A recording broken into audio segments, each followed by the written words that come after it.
Yamaha made quite a splash at EICMA last year by showing off its Tenere 700 Raid prototype. A Tenere 700 built up to the max with accessories, increased suspension travel, ground clearance, fuel capacity, and power over the already good but admittedly budget-focused current model, which I own by the way. This prototype is loosely based on the modded up Tenere, on which Paul Tara's has been performing amazing feats in his YouTube videos, the Seeker 1 and 2. Basically looking like he's riding a trials bike instead of a 450-pound twin-cylinder adventure motorcycle. The question started immediately. Will Yamaha offer all of these accessories to the public? Will it field a team led by Paul Tara's in the many rally races that allow larger twin-cylinder adventure bikes to compete? And finally, will they release a higher spec model of the Tenere 700 for long-distance travelers or riders more interested in the dirt than pavement? Well, Yamaha has filed patents for a new Tenere 700, and I'll tell you what we know. And as a Tenere 700 owner, I'll tell you whether I'm trading in my first gen model for this new one whenever it comes out.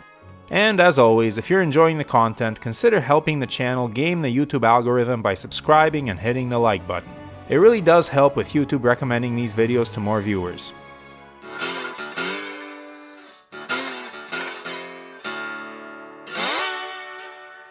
First, let's discuss this prototype, because the bike that was patented does not have all of the upgrades that the EICMA bike included. A showroom motorcycle with all of those add-ons would be prohibitively expensive, which sort of defeats the whole ethos of the Tenere 700. This bike was meant to be simple and accessible, not so the prototype. First, it had massively beefed up KYB suspension. Not only was it of higher quality with more adjustability, it also increased travel by more than 2 inches on both ends, with a corresponding rise in seat height, I'm sure. The T7 prototype also basically got a Stage 1 kit with air filter, ECU, and Akrapovic exhaust, and was geared lower for off-roading. The bike had dual tanks with dual filler caps up front, plus another one in the back in case you ever want to ride for a week without stopping, and built-in engine guards instead of the heavy accessory ones I've put on my bike. The clutch and cooling systems are also improved for all those days you'll spend jumping dunes in the Sahara. This bike had a single disc brake up front to add some lightness, but the quality of the braking components was improved. Finally, it topped it off with a carbon bash plate, a proper rally-inspired nav tower, and some new wheels. So, is this bike coming to the showroom? No, at least not in great numbers. Perhaps Yamaha could release a limited run of these, the Paul Tara's edition or something like that, but in reality the price of this bike would be crazy, the seat height crazier, and the number of riders capable of using it to its potential tiny. That's why Yamaha is not likely to give you this bike in the same form as the prototype, although I'm sure they'll be happy to sell you the accessories to build it up any way you want, with the possible exception of the nav tower. So what did Yamaha actually patent? Well, this. And you can tell a lot from the drawings. First, like the prototype, this bike retains the dual tanks and fuel caps, but does away with the rear-mounted tank.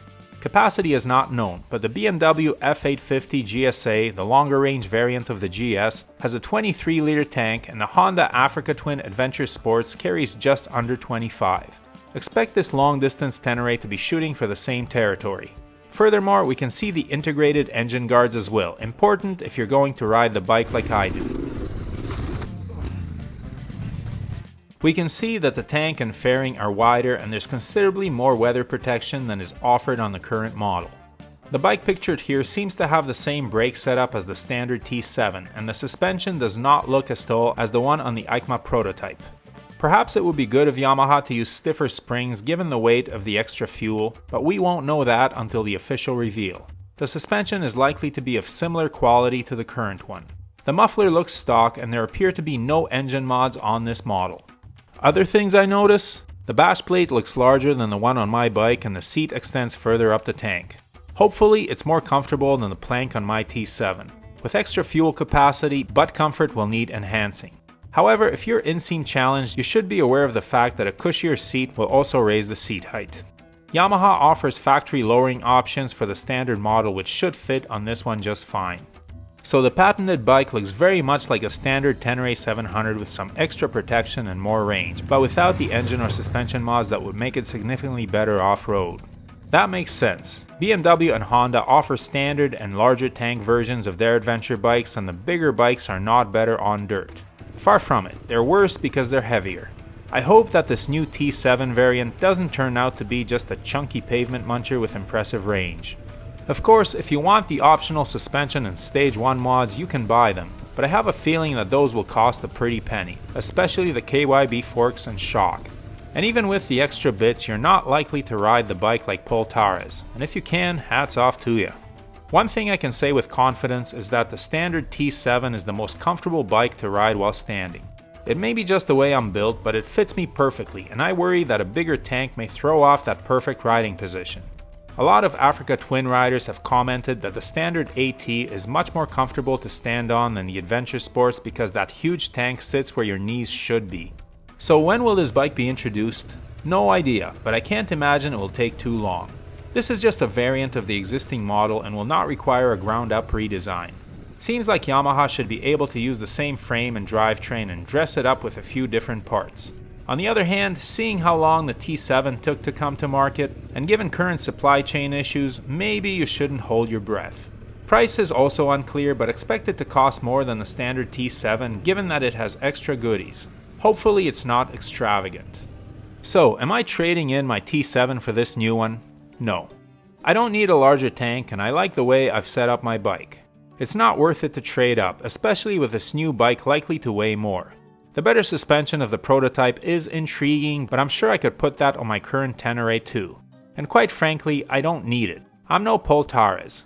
If I want to ride more aggressively off-road, I'll just buy an enduro bike which will perform better off-road than any adventure bike with any suspension. So, I don't like the extra weight, but I do like the bigger bash plate, standard engine guards, and hopefully more comfy seat and better weather protection. I guess Yamaha is doing what BMW and Honda do, and offering additional variants of a popular model to give the customer more choice. And more choice is always a good thing. I hope they field the T7 in some rally races. I'd watch that. What do you think? Do these extra features entice you, or is the standard T7 good enough? How much extra would you be willing to pay for the T7 Raid? Share your thoughts in the comments, ride safe, and check out my History of Honda Motorcycles video in the top right corner. I'm thinking of making this into a series on various manufacturers, so if you like the format, please let me know. Cheers! If you're interested in any of the gear that Brooke and I wear or use, or the camera equipment we use to film this channel, the links are below. Everything listed there was bought with our own money and we are not sponsored by any company. However, the links below are affiliate links and the channel is paid a small amount for referring you to shop at no additional cost to you. We do not recommend any products that we are not satisfied with ourselves, but we do strongly urge you to do your research and select the correct size for items like helmets and clothing.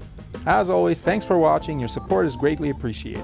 Please hit that subscribe button, give the video a thumbs up, and leave a comment below. And whatever you ride, enjoy it. Wave at other bikers no matter what they're riding, we're all part of a brotherhood and sisterhood. Keep the rubber side down, shiny side up, and may the spokes be with you.